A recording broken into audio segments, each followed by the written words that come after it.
Hi everyone, Steve Kim here. So excited. Steve Kim Show, episode number 21. Look, today we're going to get into a question that I get asked all the time in real estate. Steve, should I buy or should I sell first? Look, there's no easy answer to this question, but I'm here to provide some insight on this super frequently asked question. Look, most of the time it's a personal choice whether you want to buy or you want to sell, but I'm here to give you some advice to help navigate you through this process. Number one, know the seasons of real estate. Look, there are peak seasons being spring and the fall, and there are off-peak seasons being the winter and the later months in the summer. Look, if you're looking to buy in the spring, just know there's more inventory on the market. With more inventory, there are more buyers. So we actually see an increase in the number of homes that are sold in the spring. With the increase of number of homes sold in the spring, we do tend to see a little bit of an upward pressure on asking price. Now, that being said, if you're looking to sell your house in the dead of winter, does that mean that, it's never going to happen? Absolutely not. Look, homes that show well, that are marketed properly, that are at an appropriate list price, and you have an excellent real estate professional working on your behalf, it's going to get sold. Number two, know the market trends and statistics in your neighborhood, right? So what types of homes are selling, right? Months of inventory, so on and so forth. This is a tip for all my realtors out there. When you go on a listing appointment and you're going to meet with a potential seller, don't just throw them a stack of papers and say, look, this is what this sold for 2 weeks ago. This is what this sold for a month ago. Don't do that. As a seller, just know that an excellent real estate professional has 3 ways in which they've determined the list price on your home. So pay attention to that. So why you may want to sell first. So some reasons why you may want to sell first. Number one, you may have decreased stress, right?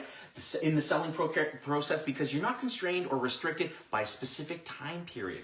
Number two, you may want to know what your net proceeds are. You may want to know what you have in the bank before you then go shopping for the next house or the next dream house. Number three, you have the ability to command a higher price. So having a little bit more time, your real estate agent, your realtor, will be able to fiercely negotiate a better price because you're not in a rush to move. Number four, protect yourself with contingencies. Look, let's say your house gets put on the market day one. You get a fantastic offer. It's even over ask, right? In terms of the list price. You're like, oh my gosh, that's lots of money, but we don't know where to go. Look, your realtor should be able to navigate contingencies in that. So one of them could be, yeah, we'll sell you the house, but we have to find a place before.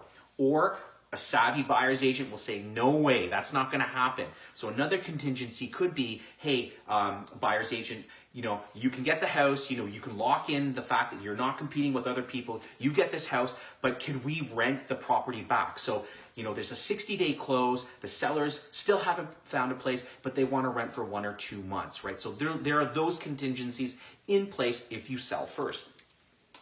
Why you may want to buy first. Number one, you may want to ensure that you found a home before selling. So you don't want to be homeless. You want to know where you're going before you sell your property.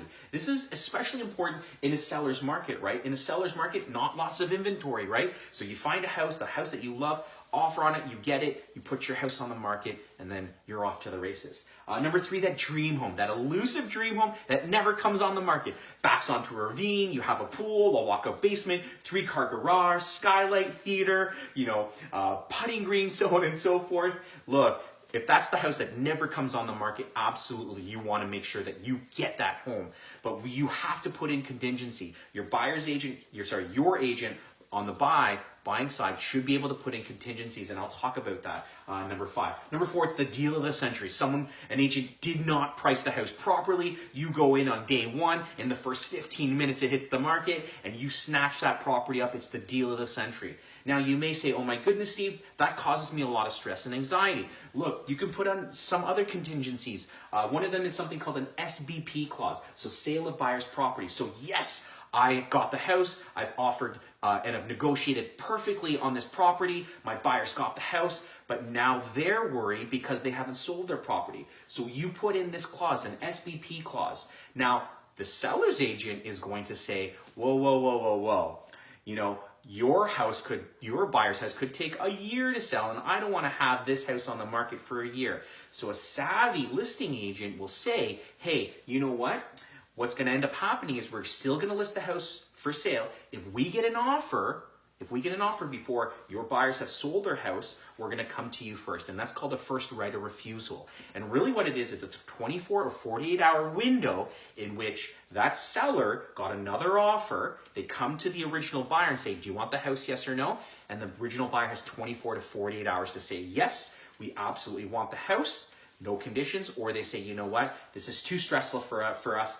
We're going to walk away. You take the other offer. Regardless, your real estate professional will help navigate you through those situations. Anyways, I hope you found some of this information useful. As always, if you have any questions, please feel free to send me a text, give me a call, send me an email, comment, like below. And thank you so much again for sharing your time with me. Be great, be kind, everyone. Take care. Bye-bye. And happy Halloween.